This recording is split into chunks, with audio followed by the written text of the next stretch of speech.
पाएं latest update सबसे पहले। सब्सक्राइब करें एनएस नाउ। नमस्कार साथियों, आज 2 दिन से जो संगठन द्वारा कार्य किया जा रहा था उसको लेकर मैं आपके सामने आया हूँ। कल शासन में जाने के बाद कई जगह कई अधिकारियों से मुलाकात हुई और बहुत सारी चीज़ें सामने निकल कर के आईं। उनमें एक बार ये कहा गया कि आप महानिदेशक मैडम से मिलिए जाकर। महानिदेशक मैडम के यहाँ मिलने गए, क्षणिक मुलाकात भी हुई, उनसे बात हुई और जून के मानदेय को लेकर के भी चर्चा हुई। उन्होंने संबंधित पटल के अधिकारी को निर्देशित किया कि 2 दिन के अंदर जून का जो 15 दिन का मानदेय हम लोगों को मिलता है उसको जिलों में प्रेषित करें। और महानिदेशक मैडम ने अपने यहाँ से उसको जारी भी कर दिया है।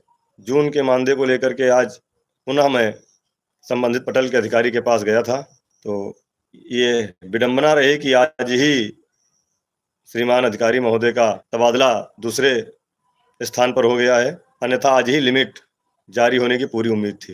हालांकि 1-2 दिन में कल तक या परसों तक दूसरे अधिकारी आ जाएंगे और जून माह का मानदेय की लिमिट सभी जिलों में चली जाएगी। कल जानकारी निकल करके आई कि 2 बार हमारा प्रस्ताव शासन में गया और शासन द्वारा सरकार से विचार विमर्श करने के बाद उसको वापस प्रमुख सचिव महोदय के यहाँ भेज दिया गया।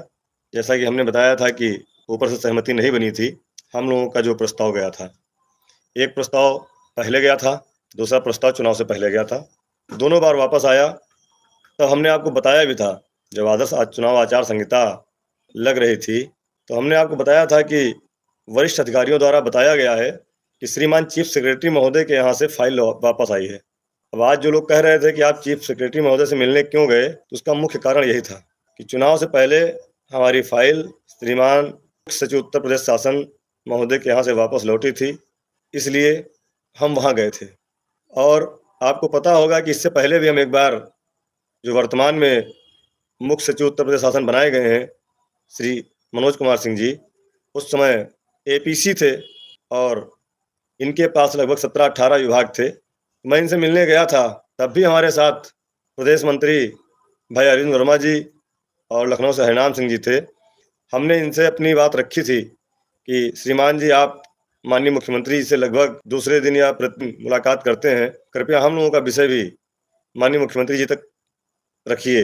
तब माननीय जी ने कहा था कि बेसिक शिक्षा विभाग हमारे अंडर में नहीं है और इसके लिए आप प्रमुख सचिव स्तर पे ही बात करिए, क्योंकि इसके बारे में मुझे अभी कोई जानकारी नहीं कि आप लोगों के लिए कार्य क्या हो रहा है। तो उसी बात को लेकर के, एक तो उस समय हमारी फाइल वहाँ से वापस आई थी, उस समय दूसरे मुख्य सचिव महोदय थे और दूसरे श्रीमान जी ने कहा था कि उस समय हमारा विभाग उनके पास नहीं था। लेकिन आज बड़ी खुशी की बात है कि श्रीमान जी उत्तर प्रदेश के मुख्य सचिव बने हैं और अब सारे विभाग उनके अंडर में आ गए हैं और सरकार में माननीय मुख्यमंत्री जी और शासन में श्रीमान मुख्य सचिव महोदय मिल करके ही पूरे प्रदेश की प्रगति, उन्नति और नए आयामों को राह देते हैं, नई योजनाओं को क्रियान्वित करते हैं। इसीलिए कल हमने समय मांगा था मिलने के लिए, आज सुबह समय मिला। प्रदेश मंत्री भाई अरविंद वर्मा जी के साथ हम लोग पहुँचे। सर्वप्रथम श्रीमान जी को हमने उत्तर प्रदेश के 1.5 लाख शिक्षा मित्रों की तरफ से उनको मुख्य सचिव बनने पर हार्दिक बधाई और शुभकामनाएं दी। श्रीमान जी ने आपकी बात स्वीकार की और हमने उनको याद भी दिलाया कि सर, हम लोगों का चुनाव से पहले इसी पटल से बहुत मेहनत करने के बाद, महीनों दौड़ने के बाद शिक्षा मित्रों ने 18 अक्टूबर को जो त्याग किया था, तपस्या की थी, उसके बाद यहाँ तक फाइल आई थी और लौट गई थी। कृपया उस फाइल को दोबारा शासन से मंगाकर माननीय मुख्यमंत्री जी तक पहुंचाने का निर्देश दीजिए। और तब आपने कहा था कि बेसिक शिक्षा विभाग हमारे पास नहीं है, अब आप पूरे प्रदेश के मुखिया हैं, सारे विभाग आपके पास हैं। उन्होंने बहुत ही संतोषजनक जवाब देते हुए इसके लिए हमने समय मांगा कि हम प्रांतीय कमेटी के साथ आपके साथ 5 मिनट का समय चाहते हैं। बहुत ही शालीनता से श्रीमान मुख्य सचिव महोदय ने आज कहा है कि जल्द ही हम आपके साथ बैठेंगे और समस्या कहाँ आ रही है, कैसे आ रही है, उस पर बात करेंगे। आज श्रीमान मुख्य सचिव महोदय से मिलकर बहुत अच्छा लगा और उनको पुनः धन्यवाद देकर वहाँ से निकले। उसके बाद हम निदेशालय गए थे, जहाँ पर जून माह के मानदेय को लेकर के हमने जानकारी जब करनी चाहिए तो पता चला पटल के श्रीमान अधिकारी गण का स्थानांतरण दूसरी जगह हो गया है। साथियों, एक और कल से दुखद सूचना चल रही थी, उस पर भी थोड़ा सा मन विह्वल है। हमारी एक बहन है रीता सक्सेना जी, दौलतगंज प्राथमिक विद्यालय की। उन्होंने 24 साल बेसिक शिक्षा विभाग में दे करके प्राथमिक विद्यालय के बच्चों को पढ़ा करके और उनका शिक्षा मित्र पद से रिटायरमेंट कल हो गया परसों, और बेचारी वो खाली हाथ अपने घर गई। इसका भी दुख और कष्ट हम सबको है। हम देख रहे थे, हमारे सभी भाई इस बात को लेकर बहुत ही दुखी हैं और परेशान हैं। हम मानते हैं कि हमें हमारी मेहनत का अपेक्षित फल नहीं मिल रहा है। हमारी किस्मत हमको बार बार धोखा दे रही है, लेकिन फिर भी मन में विश्वास है कि आखिर कब तक ऐसा चलेगा। कभी तो समय हमारी मेहनत का जरूर आएगा। जो साथी कल के प्रकरण से बहुत दुखी हैं, कृपया आप लोग दुखी ना हो।